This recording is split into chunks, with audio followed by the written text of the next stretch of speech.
Hey guys, it's Carrie and Zach here from the Coffee and KO's crew. And Zach, I got a question for you. You ever wake up on a Sunday morning and think, man, I'll cook the family some breakfast this morning?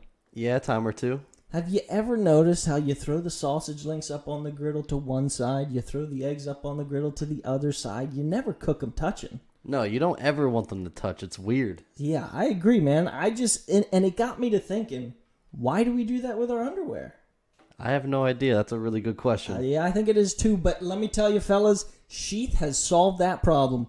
They have come out with men's underwear with not one, but two pockets to keep your eggs and sausage separated. Thank goodness. This has been a problem for way too long. I can't believe it took, I'm 26 years old, 26 years at least, to come up with something so intelligent. The material is great. Everything about Sheath underwear is amazing. And what's even better, we have a promo code. Promo code Coffee and KOs. If you use the promo code Coffee, the letter N, KOs, at checkout, you get 20% off your entire order. It's a hell of a deal. And let me tell you, the underwear are well worth it. So make sure you go to sheathunderwear.com. Promo code Coffee and KOs. Make sure you separate the sausage and the eggs. And make sure you sheath your dagger. Sheathunderwear.com. Coffee and KOs promo. 20% off. Go get yourself the most comfortable underwear in the world. And don't forget to sheath your dagger. Ladies and gentlemen, Fight Bananas presents Coffee and KO's podcast. We're crazy about fights and jacked on caffeine.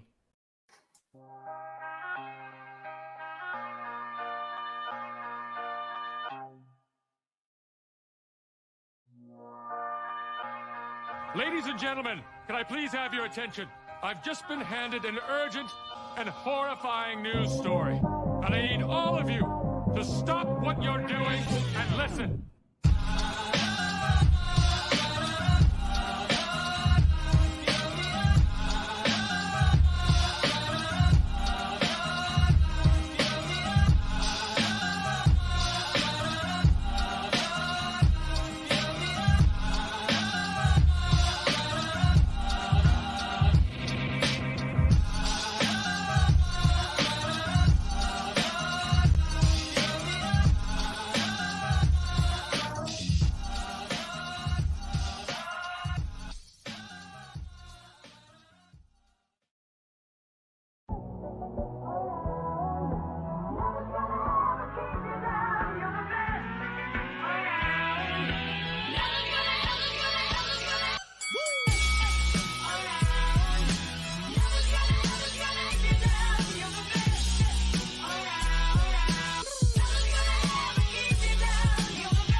Ladies and gentlemen, welcome back to the Coffee and KOs podcast. The whole crew is here, and plus one, Norton, MMA, Lewis, thank you for joining us. It's been a minute, man.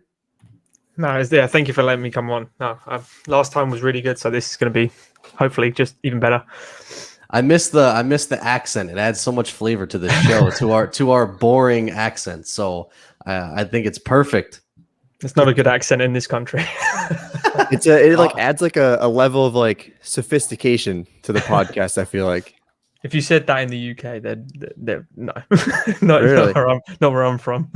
You have a bad accent, you're saying? Common accent, I would say. Oh, very generic. Yeah, there's nothing to it really. It's just the southern UK accent. Do you think that we have accents? It's hard for me to tell. Like, I wouldn't be able to tell you which state you're from. Okay, yeah. Unless you that have unless you're Texan, for instance. Yeah, That's such a distinction. Or New York, but other than that, no. I'm from Boston, but I don't have the accent. So I was about to say literally, I Boston's could be a from strong anywhere. one. Yeah, but no. Other than that, yeah, I'd just say LA, anywhere. It's just speaking clear of and concise. Speaking of accents, we can talk about the man from Liverpool, Darren Till. Did you see the video with him and Mike Perry? I did, yeah. The Instagram live. That's in England you call it banter. I don't know what you call it over in the US, but yeah, It's a good way to put it, I'd say. yeah. It's just strong, but They kept it civilized, to be fair, considering their past.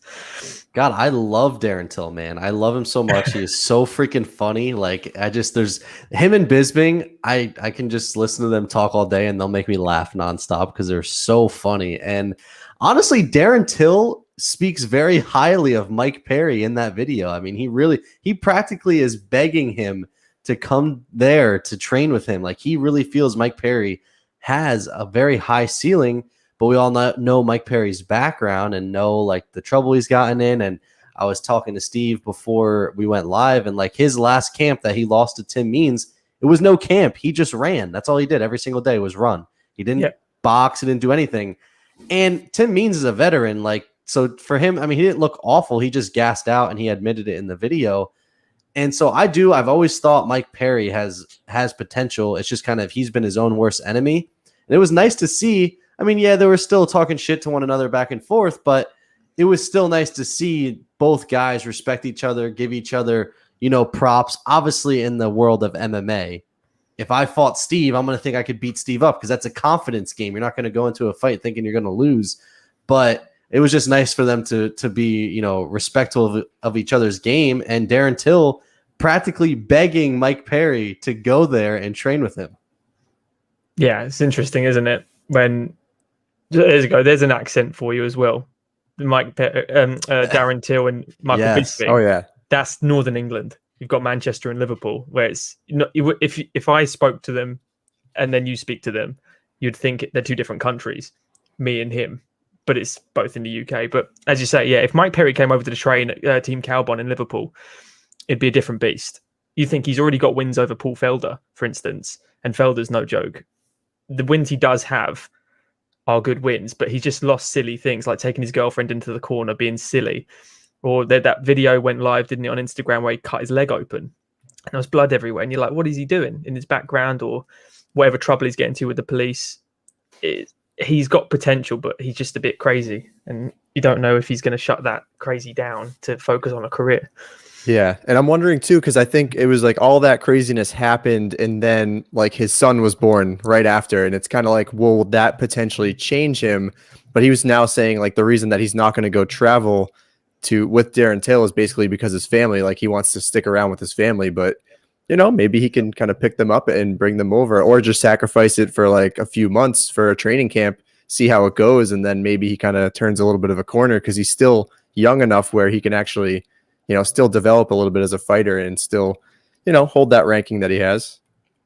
Well, and that's to me what separates all the other fighters from Mike Perry is they all make sacrifices. Like if you watch that Instagram video at the end, Darren Till is in a small, tiny room, and that's where he stays for his camps, away from his girlfriend, away from his kids. And I'm sure he doesn't want to do that.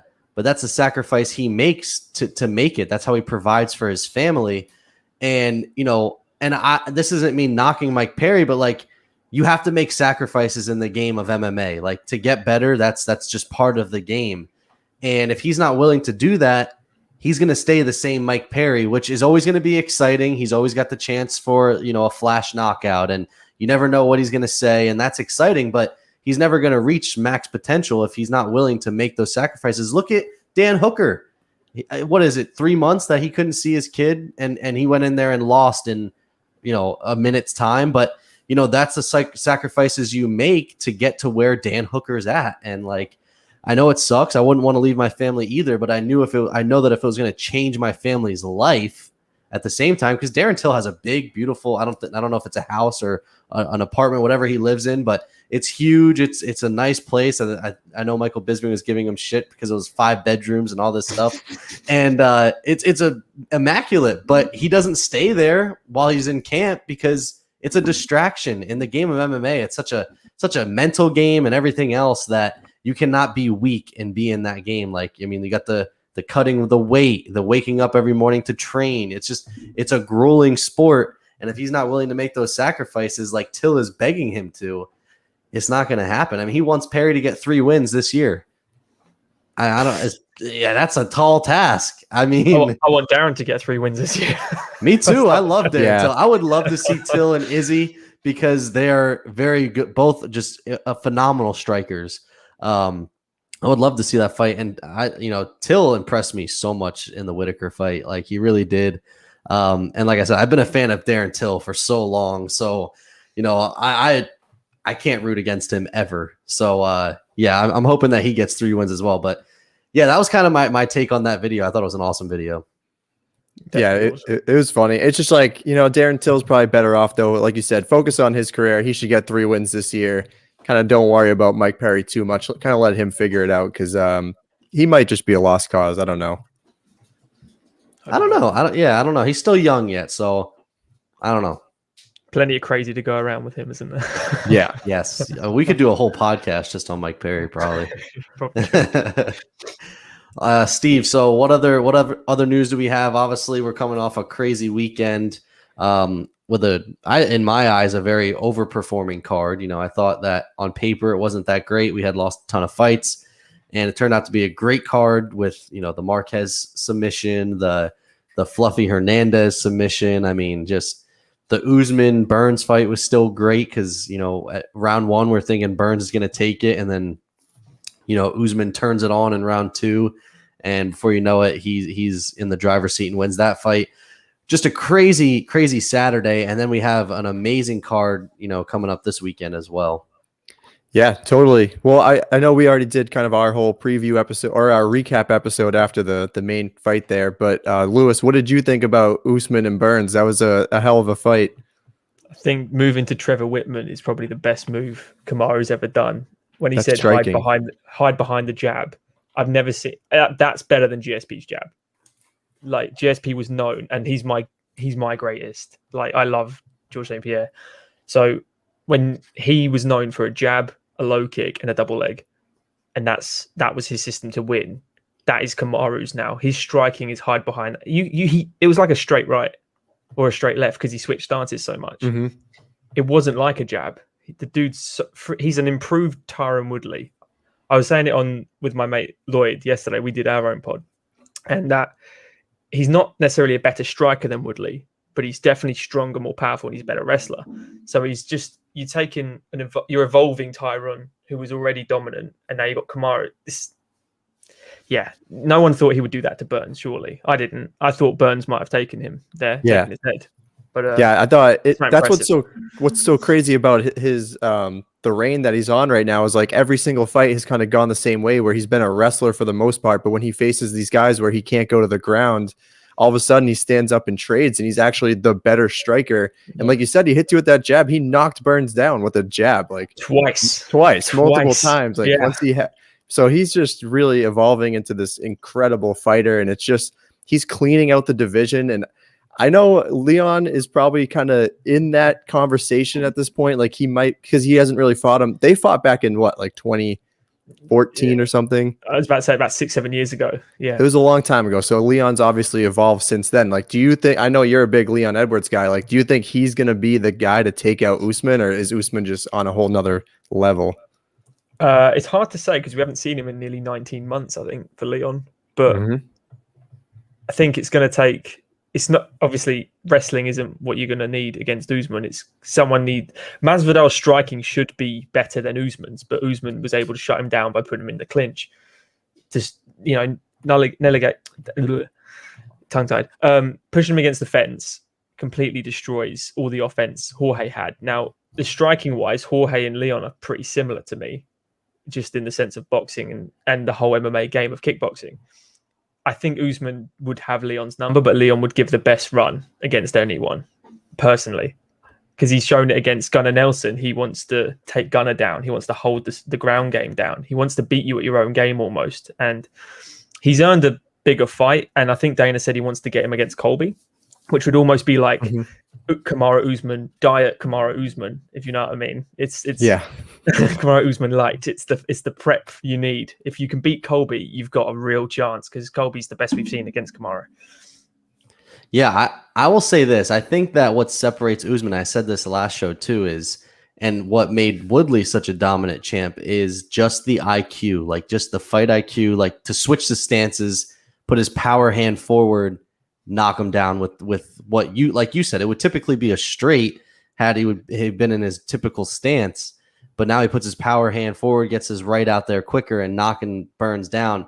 That, and then like everyone says he's a boring fighter, but why would you stand and fight Masvidal standing when you have a weakness there? Like if you are a fan of MMA, you can appreciate guys that are just smart and gonna neutralize what that person does, and he neutralized Masvidal's striking by pushing him up against the fence. And yeah, maybe for the casuals that is boring, but to me it's impressive to be able to totally neutralize someone and what they're good at and dominate them in the fight. And I agree. I think, in my opinion, I think Colby that's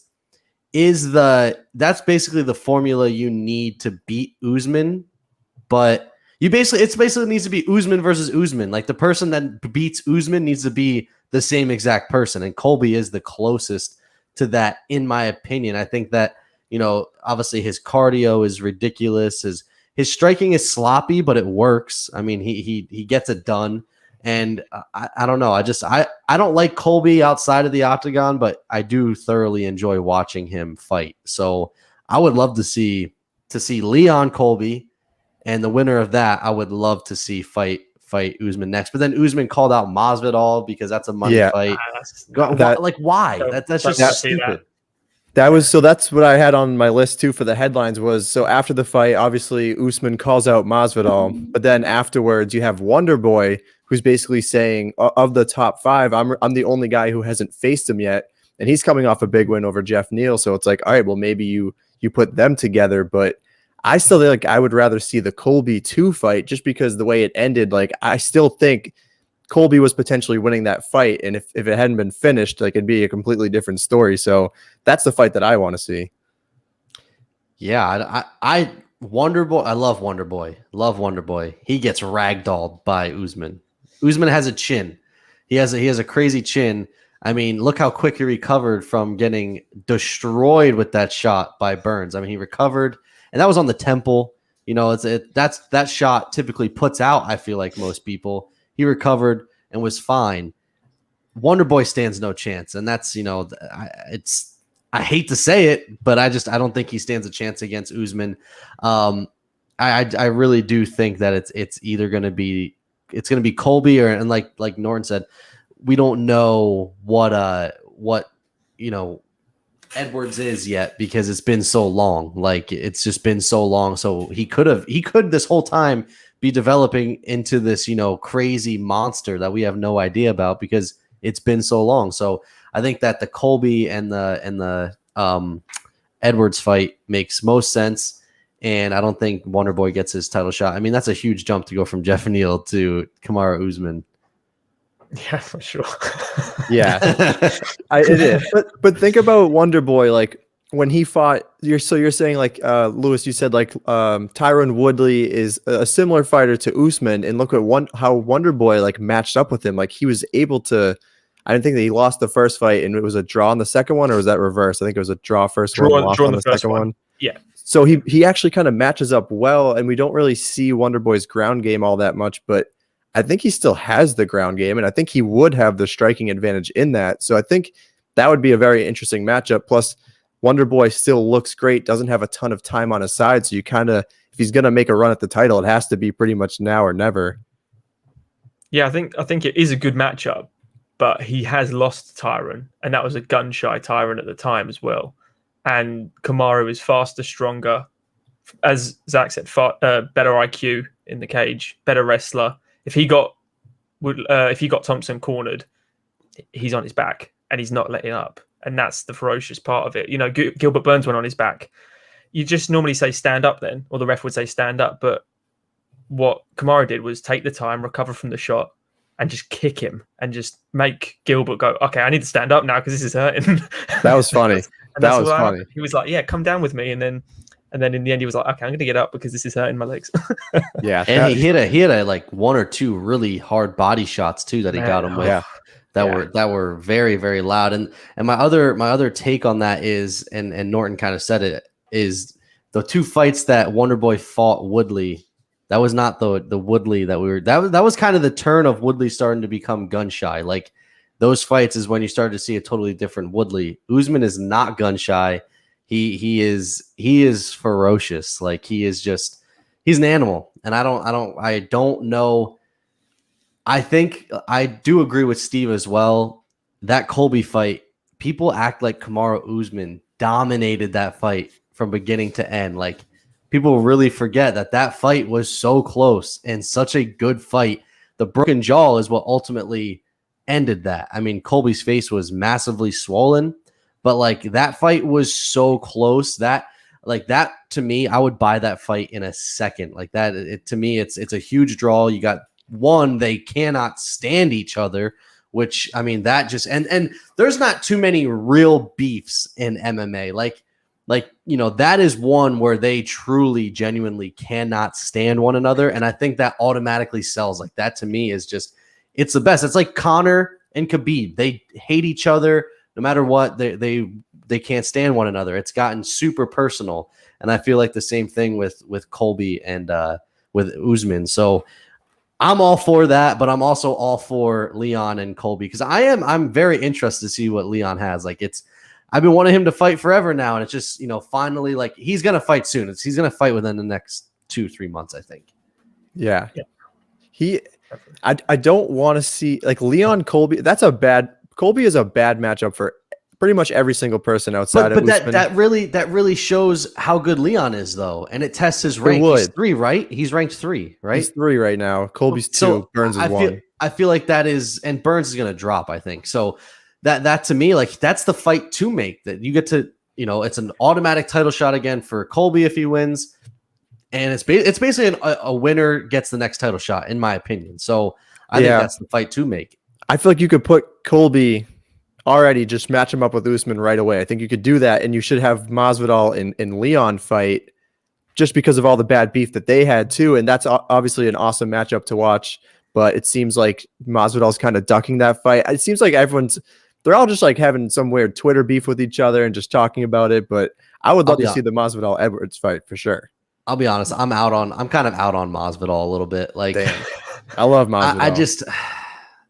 I don't know, man. Like, I'm not a big keyboard warrior type guy. Like, the guys that talk and then don't fight. Like, that's kind of what happened with the whole Diaz thing. Like, I love Nate Diaz. I love to watch him fight, but I'm just over the talking on Twitter to try to stay relevant. And the other reason why I'm kind of uninterested in Masvidal is because he doesn't pose a threat to Usman. Like, I want to see guys that are going to contend.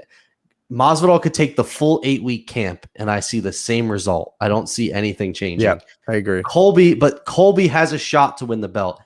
If Leon beats Colby, then Leon has it. Like, those two guys, Colby is the closest. And if you can beat Colby, you have a shot to beat Usman. So I think that's why I'm interested more in that rather than Masvidal, because when you're just a pure striker against someone like Usman, it's not going to work out. It's just not going to work out. You need to be way more well-rounded. Like, to see how scared he was to go on the ground with Burns, because he knew that Burns poses a crazy threat.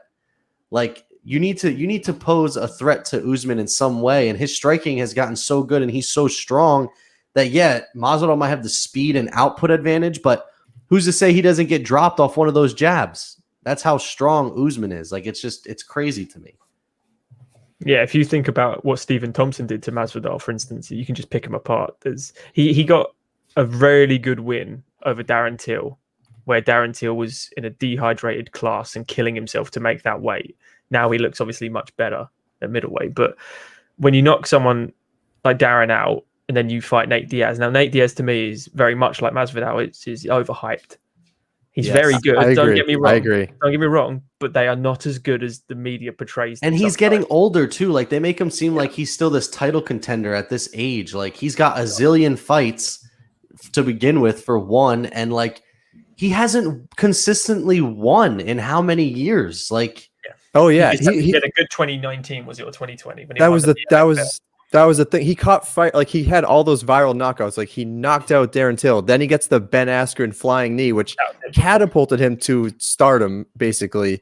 And then he gets and it's Ben Askren. Like, yeah, we acted. That was insane. And then you throw in the Nate Diaz BMF fight, which was kind of a garbage fight to begin with. Like, now he's in this number 4 ranking. He ended up getting his title shot, even though it was very short notice. But he got so overhyped in that whole 2-year span. For sure. 100%. No fault of his own. Made the money. No, Yeah. by all means, dude. And he's been around. He's like kind of like a journeyman at one point. It's kind of turned into this title contender, but like you got to get paid at some point. So I don't blame him at all. No, not his fault.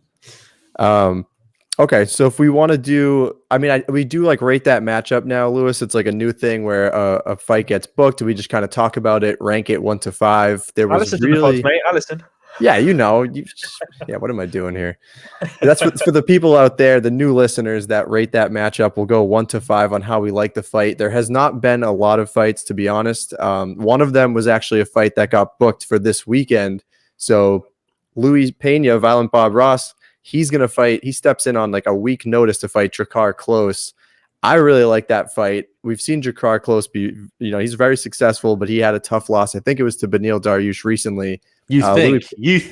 I know. Beneil Dariush is your favorite fighter. You know damn well that Drakkar Klose's last loss was to Beneil Dariush. He fell victim to one of Dariush's viral knockouts.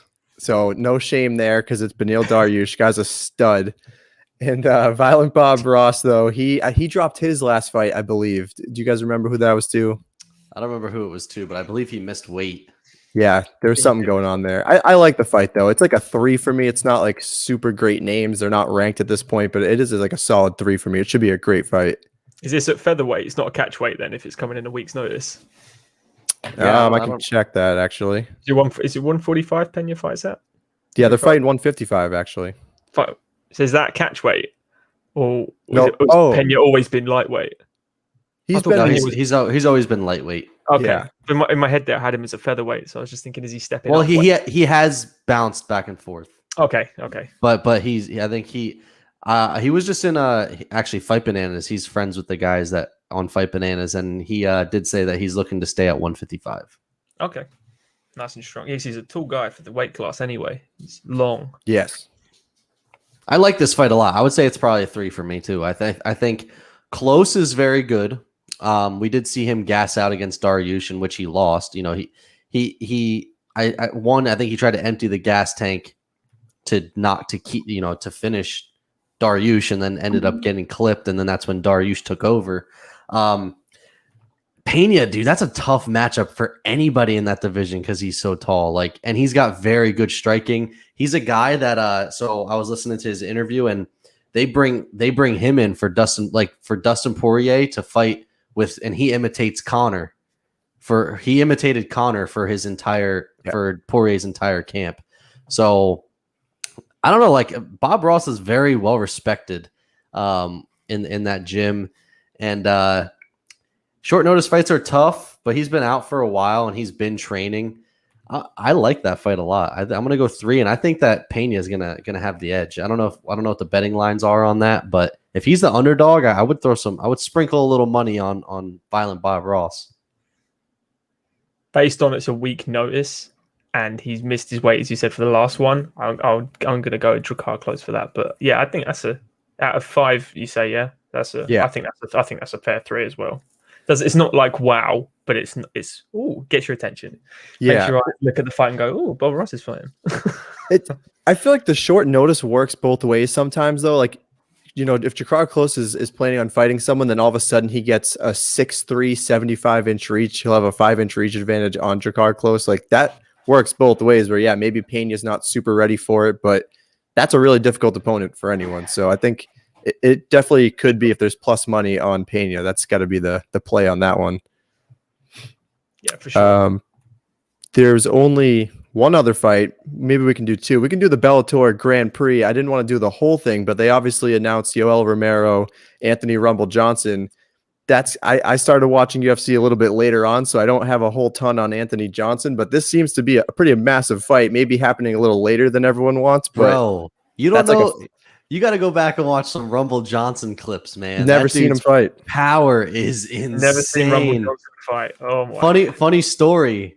I had a substitute teacher in high school that was a UFC fighter. He substitute taught on the side, and he fought Rumble Johnson and got his head kicked off. It was insane. But yeah, you got to go back and watch Rumble Johnson clips, man. The only people that were his kryptonites were the great, was Daniel Cormier, was someone who who gave him fits 2 times.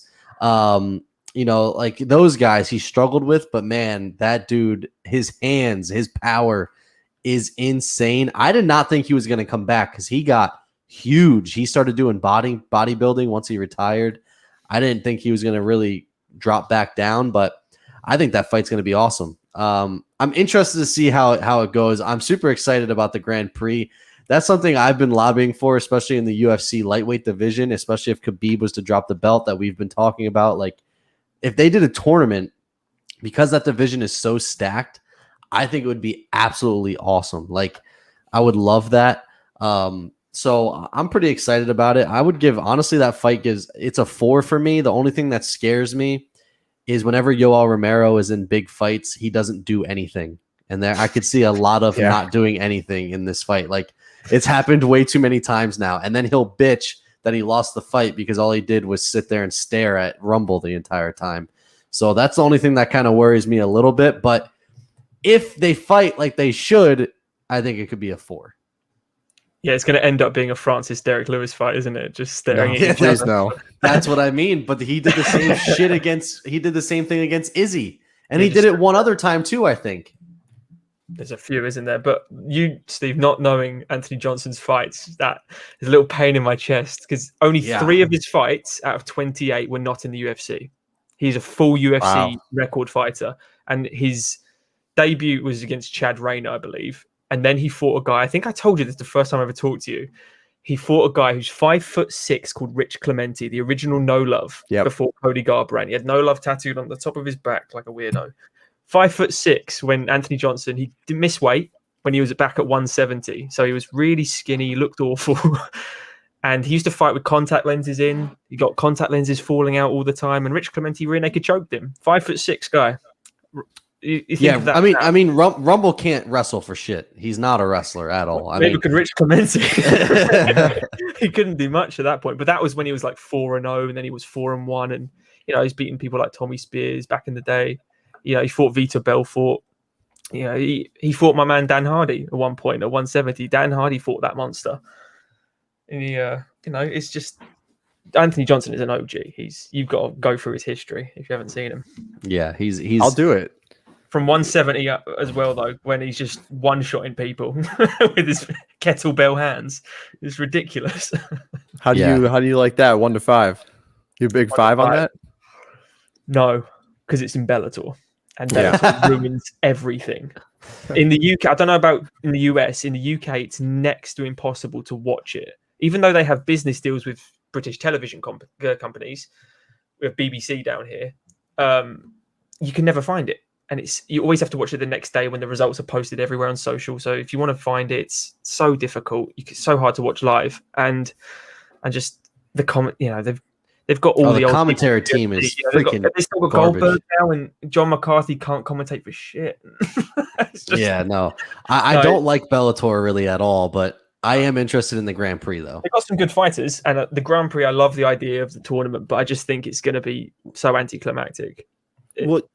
I think it's crazy, like the 180 that happened where Anthony Rumble Johnson was supposed to sign with the UFC, and then all of a sudden just kind of turned his back and ends up signing with Bellator, and then Yoel Romero gets cut, but we kind of end up hearing that he might have not gotten cut. I think he actually wanted to leave the promotion, so they kind of turn around, go into Bellator, and now they're part of this huge Grand Prix. Kind of sticking it to the UFC a little bit, which you kind of like to see. It's kind of funny to see the underdog win a few times. Yeah, but the UFC, it's gonna save them so much money anyway. Like Rumble, what happens if Rumble Johnson comes out and gets his head knocked off the first fight he's back, and then that's it? Like then they invested all that money in the contract and everything else for him to suck. So when you take that much time off, and he was like, when I say like go look at his Instagram, he was huge. He was a massive individual for bodybuilding. Like it was insane. Mexican supplements, as it's known. Probably. Yeah. I mean, don't all bodybuilders? Like, I mean, it was just. Yeah, I was about to say, he must be taking something because I'm with you. His traps, like everything, was just.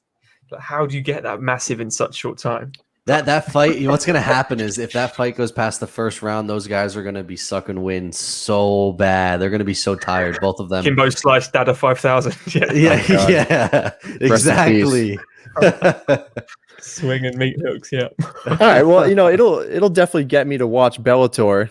Give it a 3, yeah. Yeah, it's like I'll give it like a 3. Obviously, the names are there. It's definitely way later in their careers. Yoel Romero's like 42, still fighting, and obviously the Izzy fight was just a devastating fight to see someone go into the title shot like that. It's a 4 for me just on the names. Yeah, But it's it the is names. Noel fighting at heavyweight, right? It's light heavyweight. Light heavyweight, 205. Yeah. That's right. No, they both need to be at heavyweight. I want to see Yoel without weight cutting. I want to see how big. Dude, he would be so big. That'd be insane. Wouldn't that be better? Rumble and Yoel at heavyweight. But if they want to do the Grand Prix thing, they have to keep it in that division, I guess. Yeah. But I don't know. Yeah, it's a super fight no matter which way you put it for Bellator. Yeah. I only had one other fight here, and I'm very disappointed. So Anthony Smith steps in to replace Johnny Walker, who pulls out because of I think it was a shoulder injury. I will say I was excited to see Johnny Walker get knocked out. Not gonna lie. But now we actually get to see Jimmy Crute go up against someone like Anthony Smith, who's obviously just a legend of the game and will be a very tough test for him. So I'm actually really excited about this fight now. I'm disappointed that Walker's out, but I am happy that it's going to be Smith and Crute. I like this at like a 3.5. We're still going to see Jimmy Crute. Like we had him as like a pretty hot prospect, would be kind of one of the rising stars of this year. So I'm excited to see if he's at that level to beat someone like Anthony Smith. Yeah, I would go 3.5 as well. I think that for Jimmy Crute, Anthony Smith, a win over him is a better name than Johnny Walker. Massive. Like that's going to propel him much higher, especially if he like dominates the fight. It's going to propel him much higher than what Johnny Walker would do. I mean, look at Anthony Rakic. He's already. Is his name Anthony or is it Alexander? I knew I messed that up. Alexander Rakic. His win, and now he's fighting Santos. So I think that's a big name for him anyway. So, and I think it's a very winnable matchup for Jimmy Crute as well. But don't sleep on Anthony Smith. He's an animal too. The submission game, you can never sleep on it. Yeah. So yeah, I like the 3.5. Everyone. Yeah. He's been in there with Jones, been in there with Gustafsson, been in there with Ozdemir, Teixeira, Rakic, you name it. Wins and losses. Now that's a good fight for Smith to come back as well after Devin Clark. And as you say, if Crute wins, he's one fight away from a title shot potentially. Mm-hmm. Yeah, that's number 6, Anthony Smith. Johnny Walker was ranked number 9, which is kind of mind-blowing, but yeah, number sucks. 6 with the name of Anthony Smith too. Like that's going to propel you a whole ton, but there's just a lot going on in the light heavyweight division right now. So he might still be, even if he wins that fight, he would probably still need another one after that. Johnny Walker hurts himself outside of the octagon and gets hurt in the octagon. He's like the only guy that knocks himself out of fights. He's like the rotator 26, cuff, isn't he? Now the pec.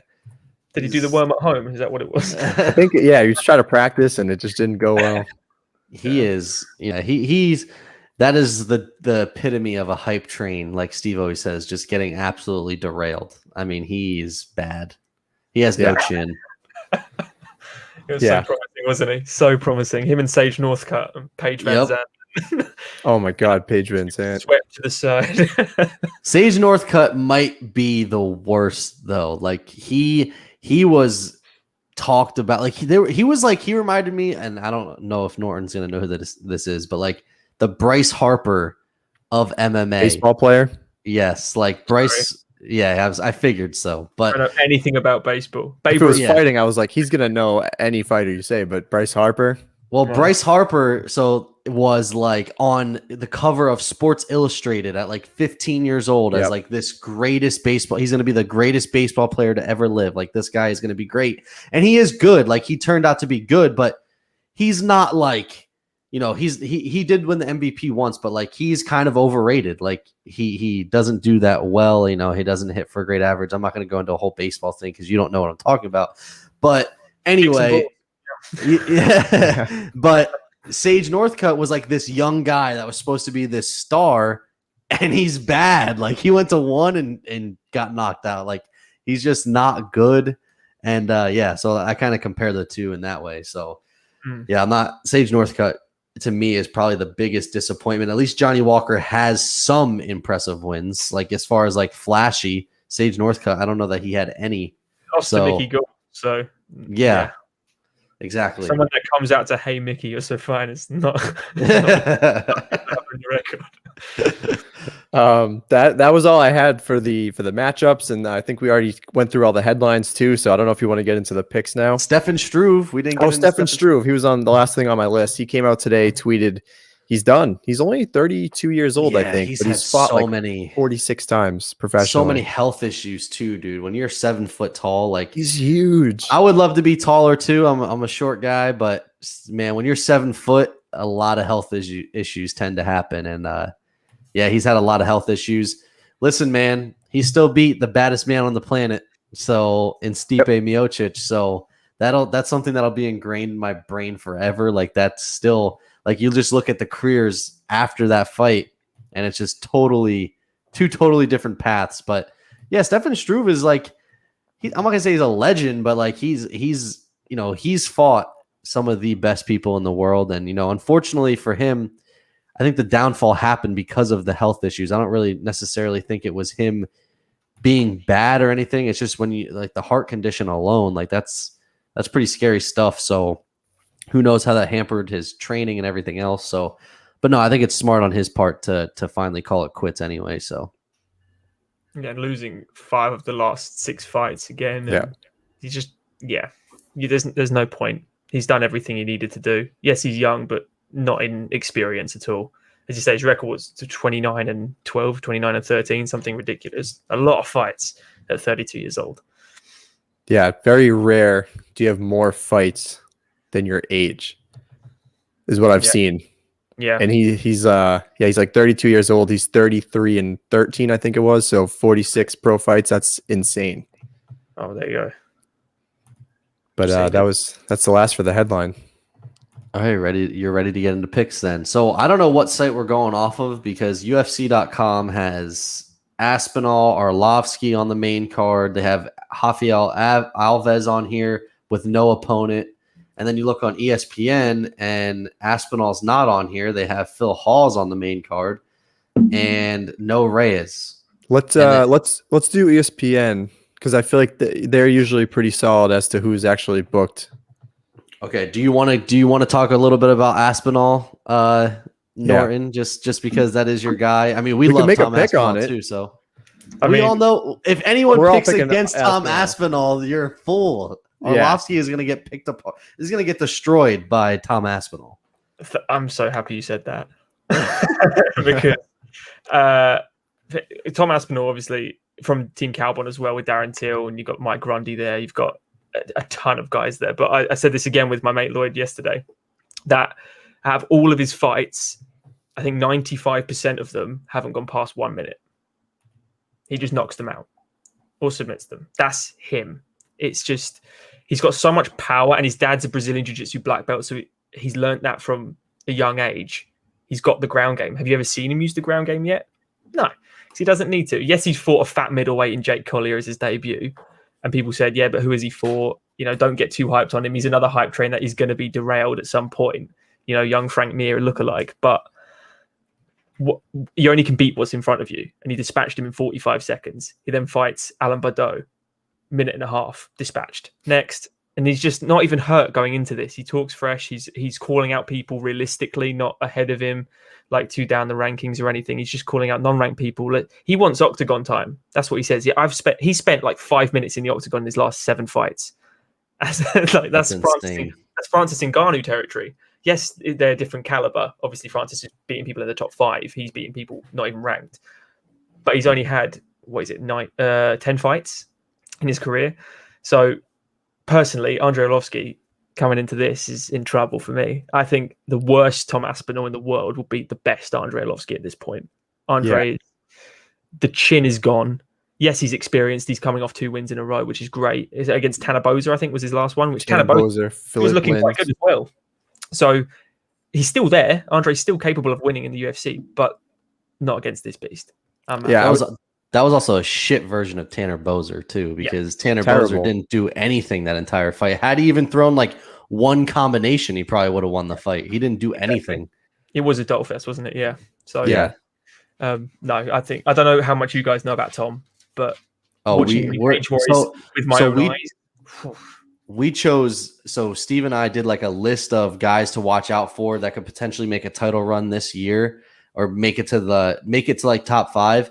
And Jimmy Crute and Tom Aspinall are like our 2 guys that we're like super high on that we think by the end of this year are going to at least be in the top 5. Like it's just like their skill sets. And then you look at the rest of the division and they're just like outliers. Like they just do everything. Like Jimmy Crute is a wrestler and Brazilian Jiu-Jitsu guy, and his striking has evolved so well that he's going to be dangerous for that division. And he's only 25. And then you got Aspinall, like you just said, he's so well-rounded and he's just like, there's just guys, you just look at him and they just separate themselves from everyone else. And he just at this point is just dominating everybody.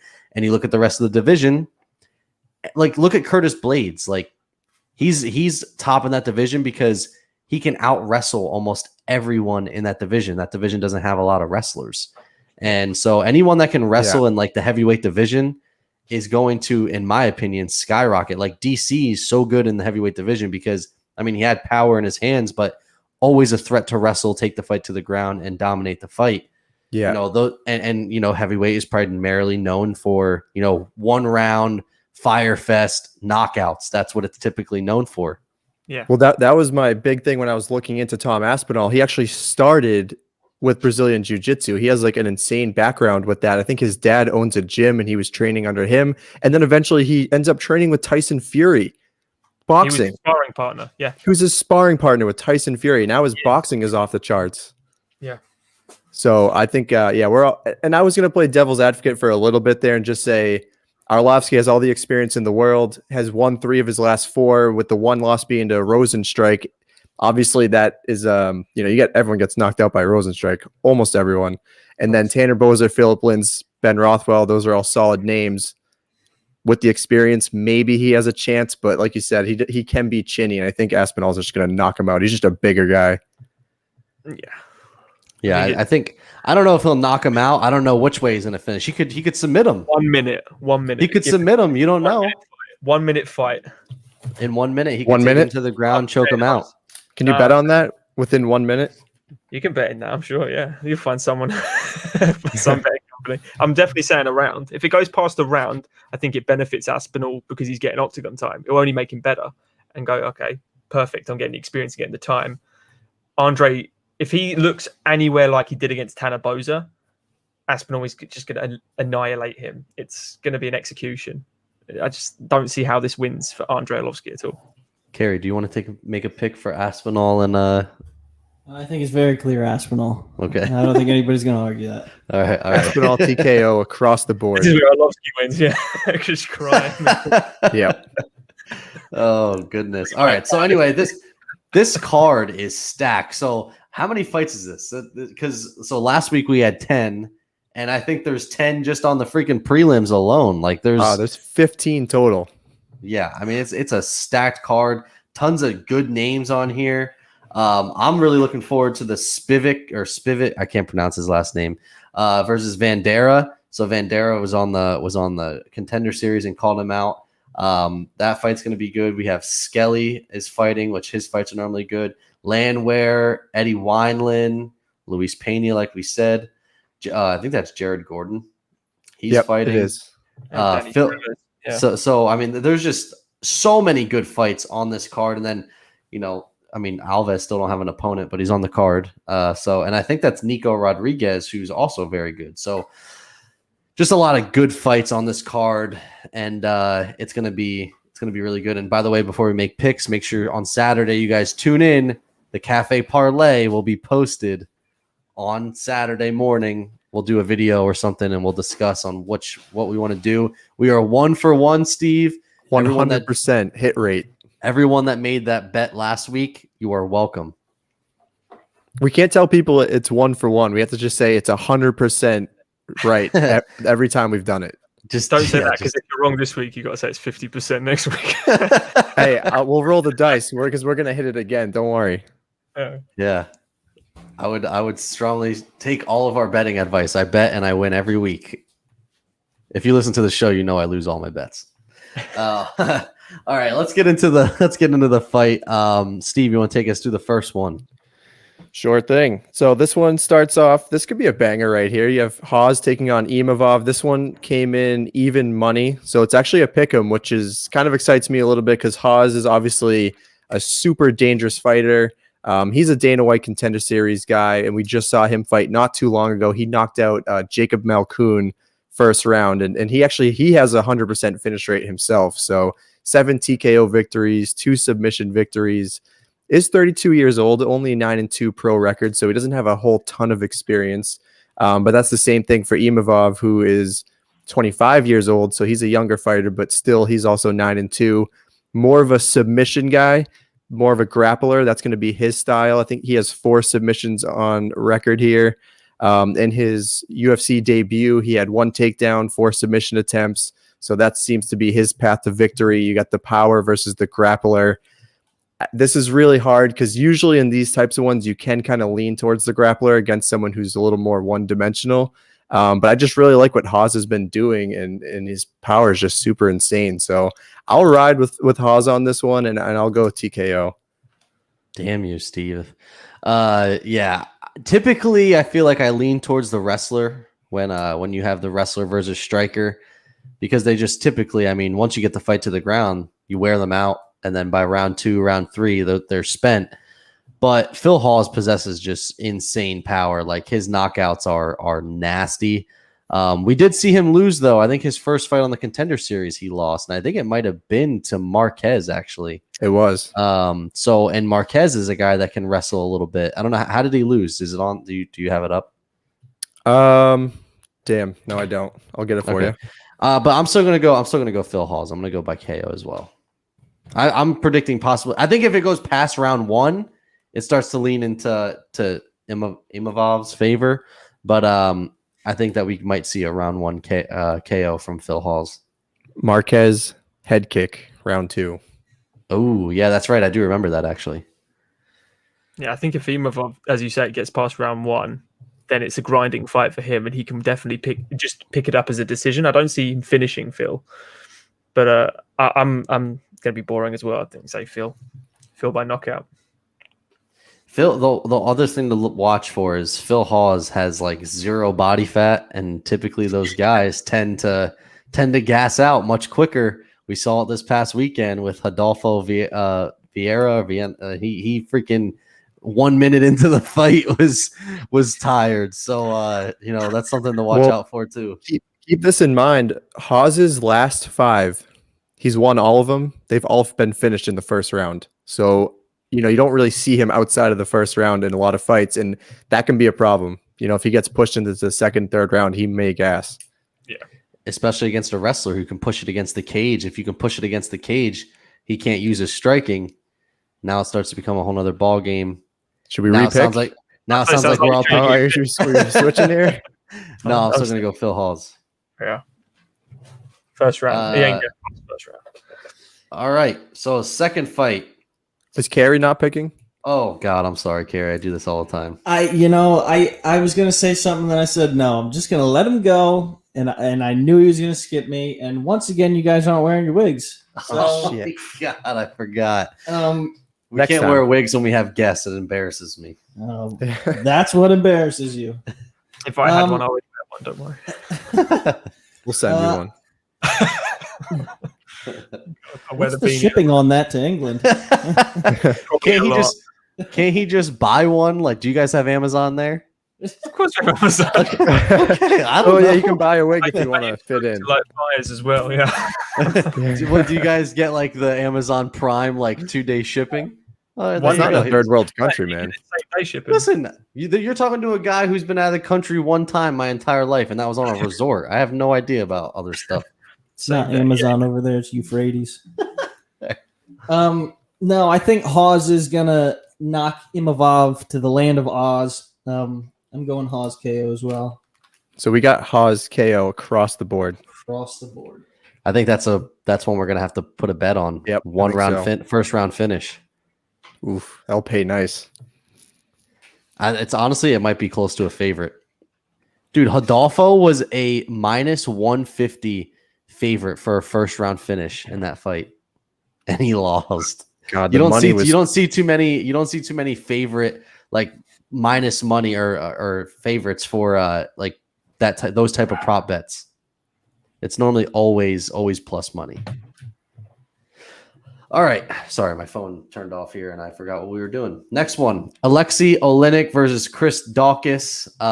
Steve is super excited to see Alexi Olynyk. I just have such a hard, like, Olynyk, first off, like over 70 fights is just, that is absurd. Like, and then you watch him and he just looks like a dad. Like, just, I don't know. It's hilarious. Yeah. But Dawkis is very good. Dawkis is also very good. He's young. There's actually brothers in there that are fighting. I'm actually going to go Dawkis. I'm going to go knockout. I think that, listen, Dawkis has good striking. He has good striking, and Olynyk is older, man. The chin, he does have some chin issues every once in a while. Now, granted, if Dawkis is on his back, or really if Olynyk's on his back, either way, this fight can't go to the mat. If it goes to the mat, Dawkis is screwed. But I'm thinking that we're going to get another first-round finish, and I think it's going to be Dawkis by KO. See, yeah, so that's the thing. Alexi Olynyk, he's 59-14-1, 46 submissions on record. He's been fighting professionally since 1996. I was 2 years old. That's ridiculous. And even in the last 2 years, he's fought 5 times. So he's staying active, which is just absolutely blows my mind. But that's the thing. If he fights someone with power, he typically goes out. Walt Harris knocked him out. Derrick Lewis knocked him out. He did get a split decision over Verdum in 2019, I believe it was. And then Maurice Green, he subbed Maurice Green. So Dawkis, yeah, Maurice Green is he's a stinker, man. He's just not. He's on my list of like guys who's just gotta probably be cut. But Dawkis is a good fighter. That's the thing, and he does knock a lot of people out. 9 out of his 10 wins are by knockout. He's on a 3-fight win streak, all in round 1. So it's really in favor of Dawkis at this point. But I'm not going to pick against Olynyk just because if he survives the initial onslaught, if it goes on past the first round, it's always a problem. He can always be a submission threat no matter what happens. Plus 150 for Olynyk, minus 190 for Dawkis. I like the plus 150. It's probably not the smartest pick, but I just think it's hilarious every time he fights. And I'm going to go with Olynyk. I'll go with the sub. I'm going to parlay a first-round finish for Phil Hawes and Dawkis. Do that. I think that's going to be one of my parlays. And I'm looking at Olynyk's last 5. So all the strikers. So he fought Overeem, Harris, and Lewis. All knockouts. He's lost by knockout, all 3 of them. And only the Lewis one went into the second round, but 21 seconds into the second round. So he's gotten finished quite early in all 3 of those fights to the strikers. I just don't see it playing in his favor. And listen, I love Olynyk. I love the old guys like Glover Teixeira. Like, I love those guys that are still around and getting it done, but it's a bad matchup for him. I think you're right. If he does touch him too hard, he will just drop. It always happens. He nearly finished, to be fair, it was almost like just a head and arm choke from weird position, judo position, wasn't it, against Derrick Lewis, and Derrick just managed to survive. But it's hard to pick against Olynyk because he just pulls out he's so strong. Mm-hmm. He's so to hold Derrick Lewis down, the man that can just stand up with a man on his back, is obscene. But I have to go with Dawkis. You got to go with Dawkis. He's looking so good lately, and I think it'll be an early stoppage as well. I do agree with you, Zach. Yeah, Steve. Sorry. It hurts to say that though, because I know Olynyk's just going to Ezekiel him from bottom. He can pull out any. He's 80-inch reach advantage. Like, he can pull out the submission at any point, dude. His arms are so lanky. If he gets you on the ground, like, the boa constrictor is for real. Like, that is his name. He will choke you out. It is. He will choke you out. The thing that sucks with him and Teixeira is Teixeira can get hit, get wobbled, and still fight. Once he gets touched, it's done. As, he doesn't have that wherewithal anymore. Because 70 fights. He's been knocked out a lot. He's been hurt a lot. I didn't forget this time. Okay. No, I think I'm gonna go with the old guy here. I think Olynyk is gonna submit Dawkis into the doghouse, and I think we'll see an Olynyk submission. I'm so glad I'm gonna be up more fights on you guys. This is great. By the way, Steve, go ahead. Tell the people the score because I am now in first place. Let's go. Yeah, I got damn. So yeah, Zach had a big week last week. I am slowing down a hot. little bit. I am hot. I've only not picked the right outcome one time. You're right. One time in the last You're two right. cards. All the main cards for the last two cards, I've gotten them all right -1. I think we got 21 for Zach, 20 for Carrie. I'm coming up with 16. But Carrie's been slipping a little bit, not gonna lie. And I'm gonna catch him. This is the card that's gonna Is that happen. really surprising? No. Even though we have the same exact picks on the first two. Before we go any further, I'm just going to go ahead and make that my.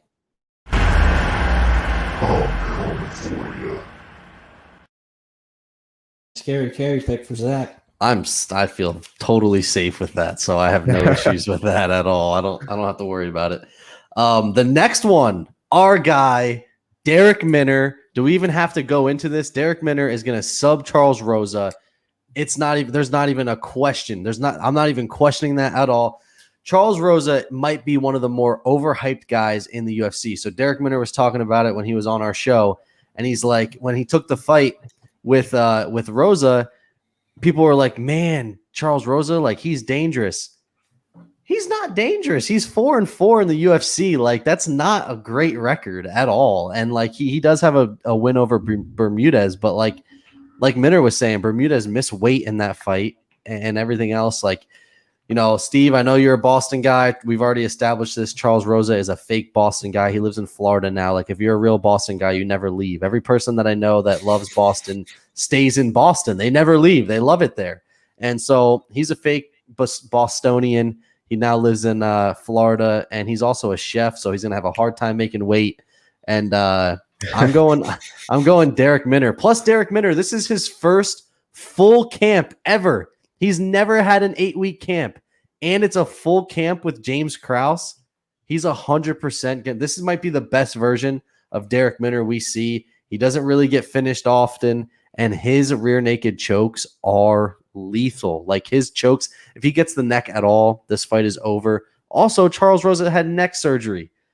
So Derrick Minner is going to snatch the neck up. Boom. Done. Derrick Minner gets the dub, submission, and that's all I got to say about that. Charles Rosa, you can piss off. You big leagued us. You suck, and you're going to lose to Derrick Minner. Damn, we got to clip that one, send it right to him. No, he'll beat the shit out of me. Don't worry about it. He's, like you said, he's in Florida. You're good. He ain't coming back down. But that was the funny thing too, was like on a podcast, or it was on MMA Junkie, but Rosa was basically saying he's going to round one knock out Derrick Minner. He said if it goes to the ground, he's going to have a huge advantage. And granted, yeah, Rosa, he's a black belt. That's fine.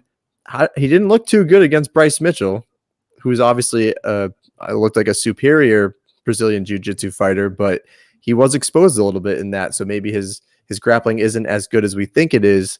And Derrick Minner, dude, he's got 22 of his 25 wins are by submission. He's not a black belt, but he's more of a, he learned by experience. He's just fought a whole ton of times. He's more of a scrappier fighter. I think that's going to be a problem for Rosa. And yeah, I really like Derrick Minner in this fight. And right now it's Rosa -182. You can get Minner +145. If you want to get it by submission, I'm sure you can get some nice money on that. I'm going to go by TKO. He only has one TKO on his record, but he's going to be pissed going against Rosa. And like you said, the full camp and everything, like he's going to be ready to go. It's a bad blood thing, by the way. It is. They It turned don't into like it. It turned into that because so Minner was on our show before, and then I saw the clip of Rosa saying he was going to finish Minner in round 1. And then apparently that wasn't the first time that Rosa had said that. And then so when I sent the clip to Minner, and then I was like, hey, if you'd like to come on the show and talk about it, let us know. He's like, yeah, let me know anytime I'll come on.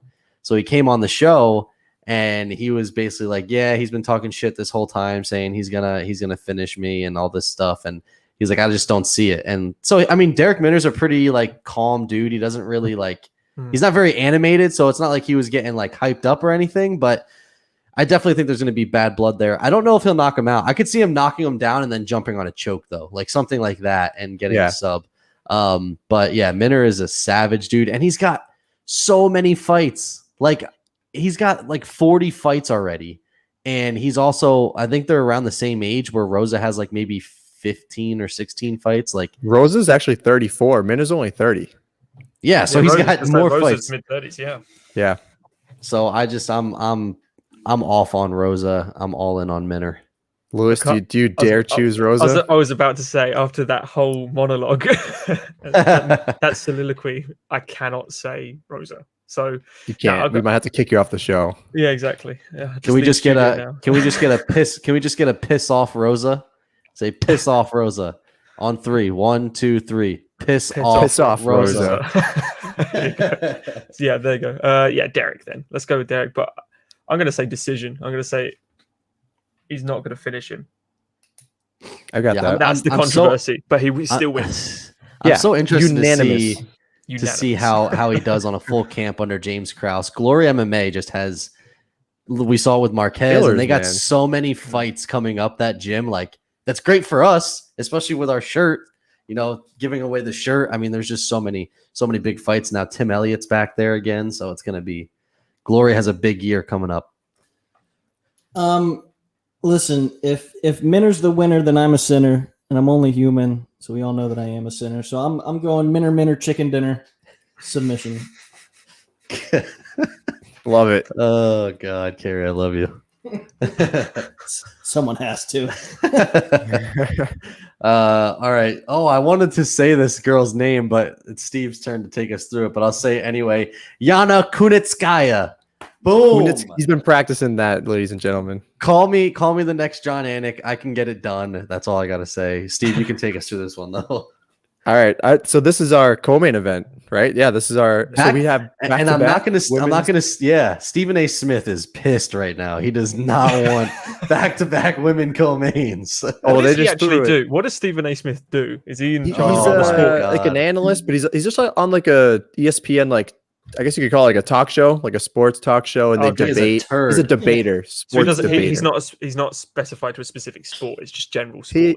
But he's not an MMA guy like at all. It's only because ESPN took over and he just they have to talk about it, but he doesn't know what he's talking about. Well, over in Europe, we're like, who the fuck is this guy? he's a big name. Like he's probably got like 5 million followers on social. Like he's well known for sure. I saw a video of him hitting pads and it just looked. Oh, it's awful. Like bending.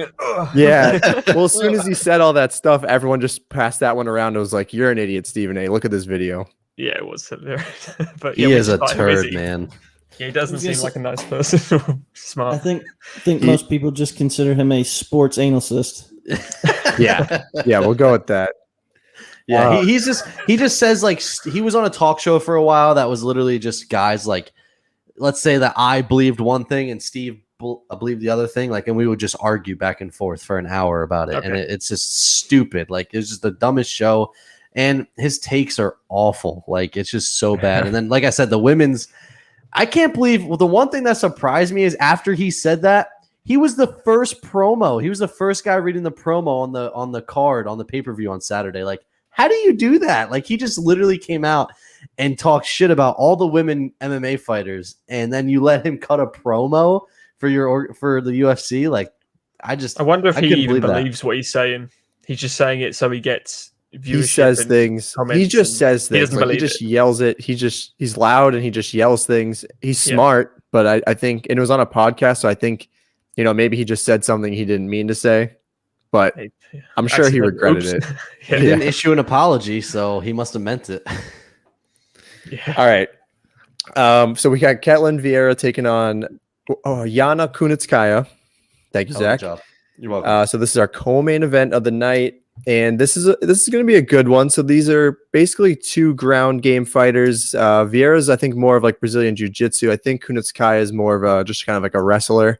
Vieira's been pretty solid. She's only 29 years old. She's 11-1. Her only loss was to Irene Aldana, which was a round 1 knockout. She's currently ranked number 4. So definitely not a bad loss. And she has wins over Sarah McMahon, Kat Zingano, Sijara Eubanks, I think was her most recent win. So she's very solid.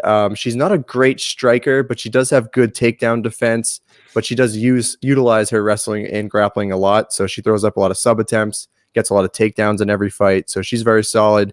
Kunitskaya, she's former Invicta champ. She has 8 finishes on her record, so she's 13-5. Her UFC debut fight was against Cyborg. She got knocked out in the first round. Also finished by Aspen Ladd in 2019, so she kind of struggles against tougher competition. I don't really like Kunitskaya too much in this fight. She is the plus 215 underdog. You can get Vera at minus 278. That's kind of steep too to kind of bet on this fight. I don't really like this fight from a betting standpoint, but I do like Vera in this one, and I'm going to go decision. Damn you, Steve. We got to get different picks here. Yeah, as much as I want to pick Kunitskaya because I like saying the name, I don't think that she gets it done. I think Vera has just fought better competition too, aside from the Cyborg and Ladd fight from Kunitskaya. You know, like you said, Eubanks, Zingano, McMahon, Evan Smith, and she's beat them all. So I'm actually going to go Vieira, but I'm actually going to go to submission for this one. I think that Kunitskaya could make a mistake, try to take it to the ground. And I think I could see Vieira throwing up a sub from her back and getting the win. That's what I was about to say. I think submission as well. I think Caitlyn Vieira's fight to lose here. I think that stylistically it works in her favor. Yana's she's fought better people, but she's always lost to those people. The people she's beaten, I think the resume speaks for itself of Caitlyn. This is a Caitlyn fight to lose, in my opinion, as well. Yeah, and I think it's worth noting. So Vieira's takedown defense is 92%, and Kunitskaya's takedown defense is 33%. So really good. Yeah, that's not really good. And if it's really just who's going to overpower who in the ground game, and I think Vieira's definitely going to do that. Yeah. Look, Kunitskaya, I think Vieira is just going to wear you down, ride it out. I think we're going to see a Vieira decision. Carrie's too scared to make different picks. Well, no. See, so I always make my picks before you guys. Like, I don't know your picks, and I mean, if you haven't figured out my formula, I go off the names. Yeah, so I know. If nobody's figured that out yet, that's how the magic is done. And so you guys just don't leave me any choice. What do I do with Kunitskaya? I don't know. She's gonna fry you. She takes you higher. Damn. Oh man, see, I'm with you. You guys win this round. 10-9. 10-8 round. Yeah. Damn it, Steve. 10-8 now. Now it's a 10-8. We're one step ahead of you, dude. All right, so we get to the main event, and this one's gonna pain me really bad because I am a massive Derrick Lewis fan. I love Derrick Lewis. I mean, how do you not love the mic, the talking after the fights? Like, I love it, and I love that he was losing and getting his ass kicked to Volkov, and then gets the knockout. Like, that's stuff that I love Derrick Lewis, but this is his kryptonite. Anybody that can wrestle is his kryptonite. He's so many times we've heard him say, I've been working on my wrestling, and he comes out, he gasses out like after 2 rounds. I'll give him 2 rounds. And this is going to be that one where it's got to be a 1-punch knockout for him, or he's going to lose. And if Blaydes can eat a shot, which I think he's only really been knocked out by Francis. I don't really know that Blaydes has been knocked out. Yeah, too many times, and everyone gets knocked out by Francis. So, why only once? He only got Dr. Stoppage in the first fight. Oh, there you go. I enjoy. Yes, that is. Yeah. So, I think that I'm gonna have to go Blaydes. I want to say decision, but with it being 5 rounds, like Derrick Lewis, that's a long 5 rounds. Like, I think at some point he's just going to be laying there, and Blaydes is going to end up ground and pound and getting the TKO. He's not really a sub guy too often, but yeah, I'm going to actually go. I picked all finishes, I think, on this card. You did. Yeah, that's tough. I'm still going to go Blaydes. I think I'm going to go TKO, though. I just have a really hard time seeing Derrick Lewis being able to withstand 5 rounds of being taken down and battered. Like, that's a long time. If it was a 3-round fight, I think I'd go decision, but 5 rounds is a lot. So, yeah, I mean, it pains me. I normally don't pick against my guys, but I can't. There's just no way I see Derrick Lewis winning this fight unless, again, he was to land some ridiculous shot like a Volkov situation. Yeah, I think that's like this is like the most clear-cut fight you're gonna see. Like Derrick Lewis just straight up struggles against someone who can hold him on the ground, and there's no one else better in this division at wrestling probably than Curtis Blaydes. The dude's an absolute machine. He had 14 takedowns against Volkov. When you look at his number of takedowns in his last 5, he goes 14, 5, 7, 4, 10. Like the guy just takes you down, holds you down. His ground and pound is really good. Derrick Lewis has like a 0.1% chance of outpointing Blaydes. That's never going to happen.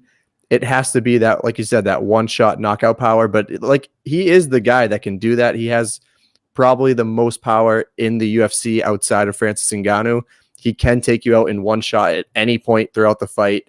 I thought it is worth noting that, yes, Derrick Lewis is an absolute knockout machine, but 3 of his last 5 wins have been by decision. And we've kind of seen him like, I'm not going to say he turned a corner, but he has played it a little bit smarter in some of his fights. I think one of them was against Blagoy Ivanov. That was a tough fight. He for could him. have lost that fight. That was a split very, decision, very I think. close Yeah. fight, yeah. But he fought it smarter than he usually does. And that's not going to work against Curtis Blaydes.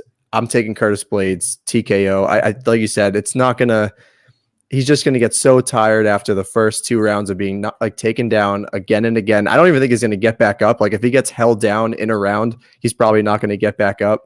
And just the ground and pound that Blaydes has, like he's looking to make a statement in this because the heavyweight division's all messed up now. John Jones is already getting the next title shot, so Blaydes is probably going to be pissed off. He's going to go in there just throwing elbows, throwing ground and pound. He's going to kill Derrick Lewis. That's your Jesus. pick. Kill. Yeah, I'm going to go Blaydes by just Murder. Yeah, murder. I got to agree. You look at all the ways that one can win a fight. Curtis has. He could stop him on the feet. He could stop him on the ground. He could submit him. He could win by points. Derrick has one way he could win a fight. By that, you'd have to use logic a little bit. Other than Derrick faking an injury like he did against JDS, and then kind of sucking him in and then throwing a hammer, it's got to be Curtis, hasn't it? I can see it kind of going the same way the Overeem fight went from a guard perspective, just elbows down, and I've never seen Derrick TKO'd properly, so I want to say it's decision, but because you said it is 5 rounds, Zach, you got to say it's got to stop somewhere. Can Derrick go 25 minutes for the Black Beast? Probably not. So I'm going to say third round stoppage, probably TKO. I don't see him subbing him. I think that's going to be the problem. Is that it's not that Derrick Lewis isn't a tough guy that he can't take the shots, but I think at some point he's going to be on the ground taking so many shots that the ref is just going to have to stop the fight. I think. Yeah, I don't think he'll be knocked out at all. I just think it'll be he's not got no answer. The ref saving him, nothing more. Yeah, not if Herb Dean's in there. He'll Jesus Christ. Keep punching him. No. I'll touch you guys as well, and then I'll say, let me get right into the range and make everyone really nervous, and then. I said it when Usman was fighting Burns and Herb was coming up in the face. I just went, oh no. Not again, Herb. Please. How are you not learning? Like Keith Peterson looks like a drug dealer. And you've got Jason Herzog who looks professional. Mark Smith professional. Mark Goddard professional. Yeah. But then you've got these random Chris Tonyan, he looks a bit odd. He's got some weird shaved head with a color. Well, he's so out of shape he can't get out of the way. Tyone can't. He got ran into the other day. Yeah, someone hit him. Did. Was it the Yul Gutierrez fight? I think it was. Yul's trying to run away, but he couldn't. Yeah. Yeah. Yeah, it is. There needs to be a standard, man. Herb Dean sucks. He's so bad. He's getting worse, he can't do this main event. This is the wrong fight for that because we know where it's going to go. He's going to have to make a call. Yeah. Get the no-nonsense Keith Peterson or Mark Smith in or someone like that. But, Curtis, round 3 TKO. Yeah, I mean, just use the DC versus Lewis fight as like kind of like a easy kind of like I mean, it's going to be the same thing. I mean, and let's just take a second too before Kerry makes his pick. I feel like Steve, you kind of scoffed at the fact that Blaydes had 5 takedowns in a fight. Like that's just how crazy his numbers are. Like 5 takedowns in one fight is still a shit ton of takedowns. But you look at his resume, and then you got the 7, the 14, the what? Like that's just absurd that we're sitting here scoffing at the fact that he had 5 takedowns in a fight, which is like an average, like above average amount of takedowns. Like it's just absolutely insane. His takedown average, I believe, is 7 per 15 minutes. That's Wow. insane. Yeah. My turn? Yeah. All right. So I was going to go with Curtis Scissorhands Blaydes, but Steve's kind of forced my hand here. I did. Derrick Lewis, you never knew us, but please woo us and get that knockout. I'm going Lewis knockout, all because Steve forced me to. Yes, my favorite picture.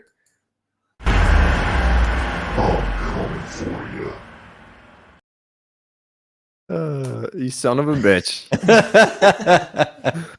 I gotta say though, Steve, I'm feeling pretty safe this weekend. I don't think we're gonna have to wear the wigs. I feel good. I feel good. I do want to say I think it's always worth at least just putting like $5-10 on a knockout for Derrick Lewis, because it's probably going to be he's plus 280 to win the fight outright.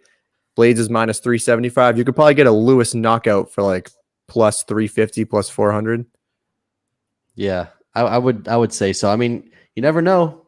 Blaydes could enter for a takedown, eat an uppercut or something, and out go the lights. But like I said, Blaydes just doesn't really seem to get knocked out. You know, like we said, it one time against Francis, and you know it's Francis. So, but hey, if anyone can match Francis's power, it's Derrick Lewis.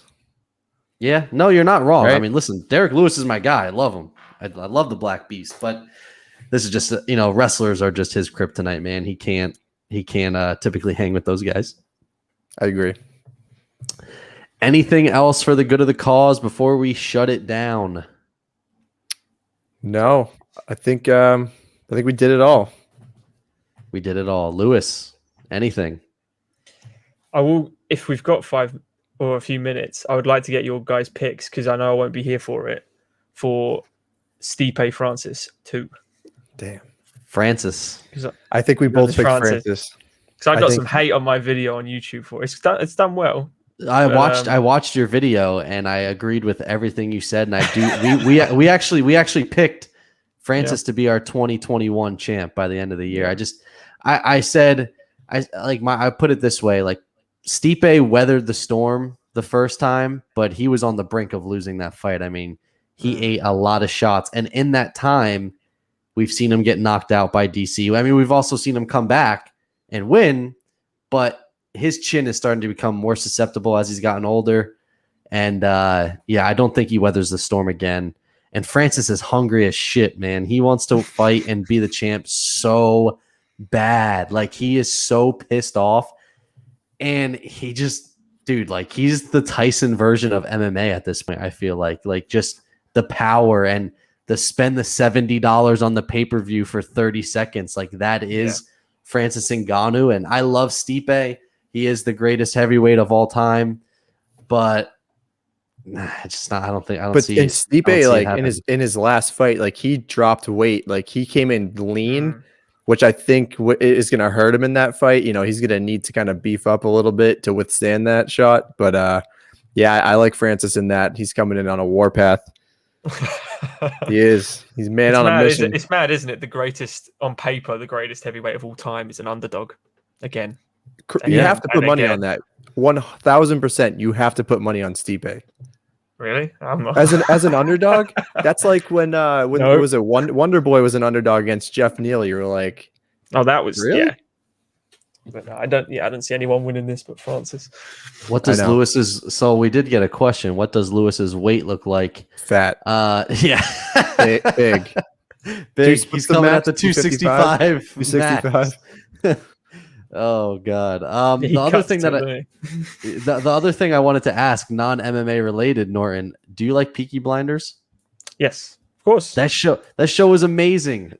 So many people over here just can't get into it. And I'm like, this show, it's very British. It is my favorite, probably my favorite show of all time. Like, it is so damn good. So good that I'm contemplating getting a Thomas Shelby tattoo. I'm not kidding. Another English accent that you wouldn't put with me. The Brummy accent, very depressing. That's Midlands. That's the middle of England. Birmingham. I do listen to it. I do watch it with subtitles because sometimes it is hard for me to understand. But it's hard for me to understand as well. I do thoroughly enjoy that show. I mean, Darren Till, sometimes I feel like I need subtitles for him. Like, his accent sometimes gets crazy too. But I had to ask and that's on BBC there too, right? Yeah, yeah, That's a yeah. It's a BBC that's what I thought. one. Yeah, so BBC's the tax-paying television show. Basically, it's run by people. BBC. Another question for you. Take it one step further. Say Ngannou wins this fight. Now John Jones is going to fight Ngannou. Who do you like in that fight? Ngannou. Yeah, you don't think Same. John Jones? Gets hit a lot, and I'm not. It's hard to pick against John Jones. He's perfect. He is perfect as an But MMA he gets fighter. hit. But he gets hit. His chin's about, Heavyweight's a whole different animal. that's it. And I like Francis. It's just I like a guy that will just smash you in under a minute. Yeah. Walk away. And as you say, Tyson, it's that appeal of just you're staying up all night. I used to do it with Ronda. I used to stay up all night. And over here in the UK, my prelim starts at midnight.